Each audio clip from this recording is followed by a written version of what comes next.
आ गया।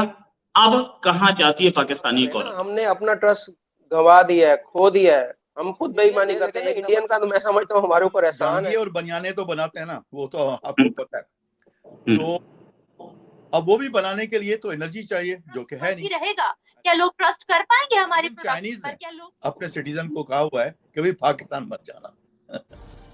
हमें पता है कि हमारा देश धीरे धीरे हर फील्ड में आत्मनिर्भर बनते जा रहा है और इसके लिए ज़ोरों शोरों से कोशिश चल रही है, लेकिन हर चीज़ में वक्त लगता है।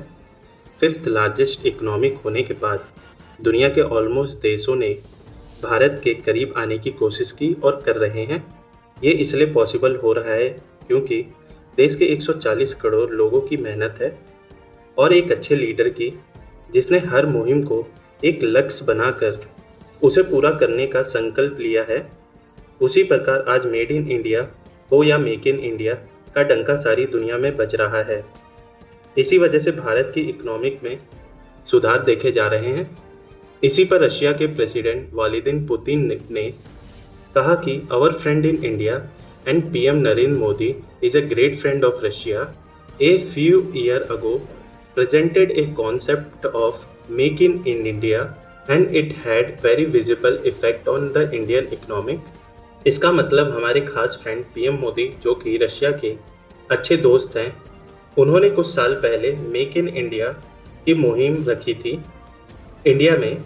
उसका असर आज इंडिया की इकोनॉमिक में साफ दिख रहा है।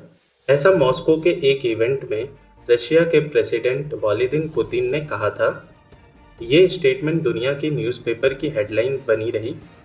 लेकिन पाकिस्तान कैसे पीछे रह सकता था भारत के साथ कंपटीशन में? इसलिए पाकिस्तानी अपने मेक इन पाकिस्तान की बात करते करते ये कह गए, इंडिया को ट्रस्ट नहीं है हम पर, मेड इन इंडिया लिखकर हमें अपने प्रोडक्ट विदेशों में बेचना पड़ता है क्योंकि मेक इन पाकिस्तान की कोई वैल्यू नहीं है दुनिया में और कोई ट्रस्ट नहीं करता।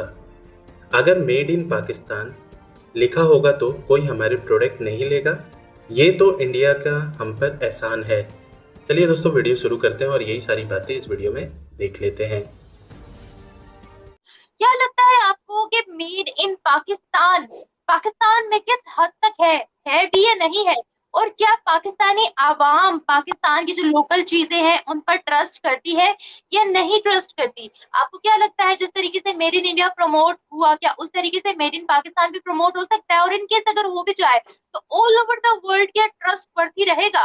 क्या लोग ट्रस्ट कर पाएंगे हमारे प्रोडक्ट्स पर? क्या लोग पाकिस्तान के अंदर इंडस्ट्री जो है वो कामयाब नहीं हो सकती। और मैं फिलहाल इस तरह के कोई हालात पाकिस्तान के अंदर नहीं देख रहा कि पाकिस्तान के अंदर भी कोई मेड इन पाकिस्तान या मेक इन पाकिस्तान वाले कोई, जिस तरह इंडिया के अंदर एक तहरीक चली, मैं तहरीक बोलूंगा, वो तहरीक थी, लोगों को मोटिवेट किया गया था कि वो आप अपने मुल्क की बनी हुई चीज खरीदें। तो पाकिस्तान के अंदर अभी मुझे कोई इस तरह की चीज नजर नहीं आ रही। ये देखें ना, इंडियन का तो मैं समझता हूँ हमारे ऊपर एहसान है, तो हमसे चीजें खरीद ले, वहां पर खरीद के खुद दोबारा से पैक करके वो भेज रहे हैं।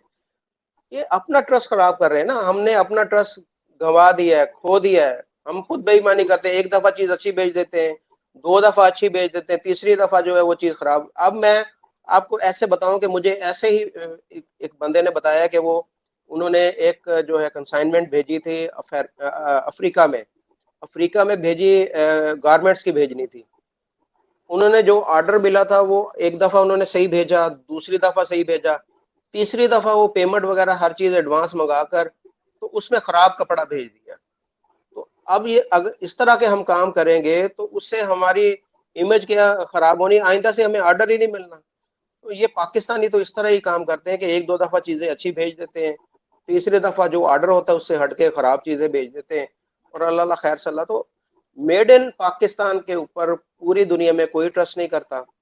आज चांद के यूनिट ऐसे हैं कि पाकिस्तान के अंदर फैसलाबाद के अंदर भी हैं, लाहौर के अंदर भी या कराची के अंदर भी होंगे कि जिनके ऊपर ट्रस्ट है, वो कई सालों से काम कर रहे हैं, साल हर साल से वो काम कर रहे हैं और उनके ऊपर ट्रस्ट किया जा रहा है। लेकिन अगर एक आम बंदा नई कंपनी बनाएगा या कुछ ऐसी चीज होगी तो आगे से बायर भी अगर नया होगा तो वो हम पे बिल्कुल ट्रस्ट नहीं करेगा। इसके बनिस्बत जो इंडियंस हैं, इंडियन के ऊपर पूरी दुनिया के अंदर ट्रस्ट किया जाता है, वो रिलायबल हमसे ज्यादा समझे जाते हैं, उनके ऊपर यकीन किया जाता है कि ये हमें धोखा नहीं देंगे, हमसे ये झूठ नहीं बोलेंगे। जबकि पाकिस्तान के साथ ऐसे नहीं। और दूसरी बात रही, आपने बोला कि हमारे यहाँ पर इंडस्ट्री जो होती भी है, अगर हम पाकिस्तान के अंदर भी बनाने के लिए कुछ चीजें बनाने की कोशिश करें, तो उसको गवर्नमेंट लेवल पर कोई सपोर्ट नहीं किया जाता। ना तो हमें यहाँ पर जो बिजली के ऊपर कोई सब्सिडी दी जाती है, ना हमें जगह खरीदने के लिए कोई लोन वगैरह मिलता है, ना इंडस्ट्री की जो मशीनरी है उसको इंपोर्ट करने के ऊपर हमसे कोई ड्यूटी में अंदर को रायत की जाती है, या बैंक हमें कोई सपोर्ट करता है। तो बिल्कुल भी कोई ऐसे नहीं होता। तो वजह ये होती है, जब कोई इंडस्ट्री यहाँ पर लग भी जाती है, मैंने अपनी जिंदगी, मेरा खुद अपना यूनिट था वो तबाह हो गया।